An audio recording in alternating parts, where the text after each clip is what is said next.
Welcome back. ఈ GST bill వస్తే రాష్ట్రాల ఆదాయానికి గండి పడుతుందా? అందుకే రాష్ట్రాలు ఈ బిల్లును వ్యతిరేకిస్తున్నాయా? ఏకీకృత బిల్లును అమల్లోకి తీసుకొస్తే ప్రతికూల ప్రభావం పడే రాష్ట్రాలేంటి?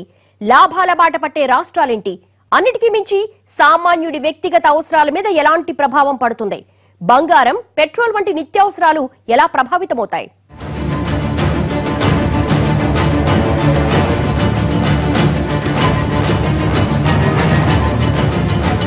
జీఎస్టీ అమలైతే రాష్ట్రాలకు నష్టమా లాభమా అన్న అంశంపై భిన్నాభిప్రాయాలు ఉన్నాయి.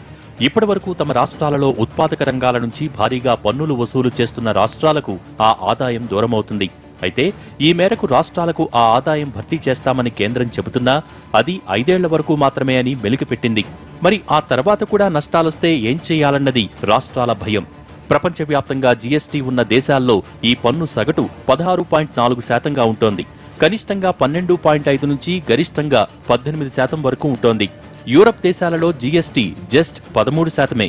కానీ మన దేశంలో ఎన్నో రకాల పన్నులు ఉండటంతో అంతిమంగా వినియోగదారుడిపై 25 నుంచి 30% వరకు ట్యాక్సులు పడుతున్నాయి. కొన్ని వస్తువుల విషయంలో ఉత్పాదక ఖర్చు కన్నా పన్నుల భారమే ఎక్కువగా ఉంటోంది. ఒక కారు కొనాలంటే ఎక్స్ షోరూం ధర ఉత్పాదక వ్యయమైతే ఆన్ రోడ్ ప్రైస్ అంటే దానికి అదనంగా చెల్లించే పన్నులన్నమాట. ఇలాంటి పన్నుల భారం ద్రవ్యోల్బణానికి ఊతమిచ్చి ధరలు పెరగటానికి కారణమవుతోంది. కానీ ఇప్పుడు జీఎస్టీ అమల్లోకి వస్తే కొన్ని అంశాలపై పన్నుల భారం తగ్గుతుందన్నది కేంద్రం ఆలోచన. కానీ జీఎస్టీ అమల్లోకొస్తే తమకొచ్చే ఆదాయం భారీగా పడిపోతుందన్నది రాష్ట్రాల భయం.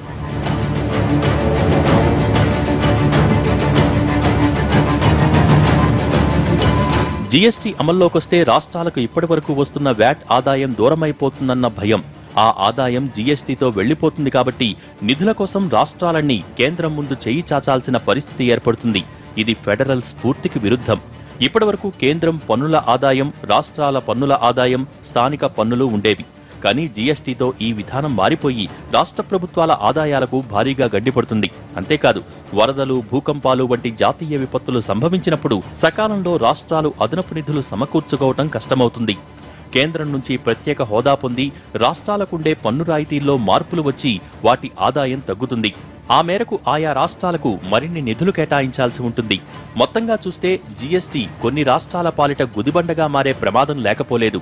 ఇక ఇప్పటివరకు 18% పైగా పన్నుల భారమున్న ఆటోమొబైల్ రంగం ఈ జీఎస్టీ పరిధిలోకొస్తే ఆ మేరకు పన్ను భారం తగ్గుతుంది. అంటే బైకులు, చిన్న కార్లు సహా అన్ని వాహనాల ధరలు ప్రభావవంతంగా తగ్గే అవకాశముంది.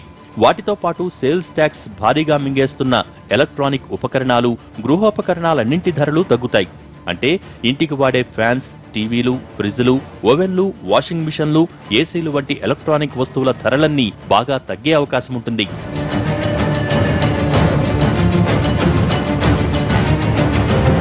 ఇక సొంతిళ్లు కొనుక్కోవాలనుకునే వారికి కాస్తంత వెసులుబాటు ఉంటుంది.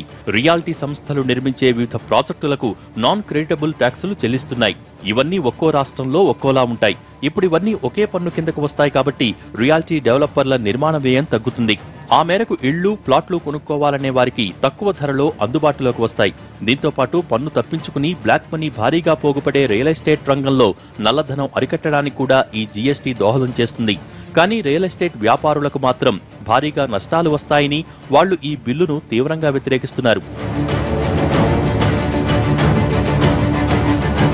ఇన్సూరెన్స్ ట్యాక్స్ బర్డెన్ అంటే పన్ను విధించే చోట సోర్స్ ఎక్కడ ఉంది, దాన్ని ఆ బర్డెన్ ఎవరికి పోతుంది అనేది ముందు లెక్కించేసి అది ఇన్సూరెన్స్ బర్డెన్ రెండు ఒకే చోట కాకుండా ఎక్కడైతే పన్ను విధిస్తున్నారో, ఎక్కడైతే వాళ్ళ భారం పడుతుందో దాన్ని తగ్గించే విధంగా అది తీసుకుంటారు. దీంట్లో ఇప్పుడు జీఎస్టీ వల్ల ముఖ్యంగా మనకిప్పుడు అభివృద్ధి చెందుతున్న రంగాలకి చాలా అద్భుతమైన అవకాశాలు ఉన్నాయి. ముఖ్యంగా ఇప్పుడు మన ఐటీ, ఫార్మా, సిమెంటు, కన్స్ట్రక్షన్ ఈ రంగాలన్నింటిలో కూడా మనకు ధరలు తగ్గే అవకాశం ఉంది. జీఎస్టీ ముసాయిదాలో ఈ కామర్స్ లావాదేవీలకు ప్రత్యేక పన్ను విధానాలు అమలు చేయనున్నారు. దీంతో అమెజాన్, ఫ్లిప్కార్ట్ వంటి ఆన్లైన్ పోర్టళ్లలో కొనుగోలు చేసే వస్తువులపై పన్నులు తక్కువగా ఉంటాయి. ఇది ఈ రంగాన్ని మరింత విస్తరించేలా చేస్తుంది. ప్రస్తుతం దేశవ్యాప్తంగా ఏటా 33,000 కోట్ల వ్యాపారం చేస్తున్న ఈ కామర్స్ రంగం 2020 నాటికల్లా 2 లక్షల కోట్లకు వృద్ధి చెందుతుందని భావిస్తున్నారు.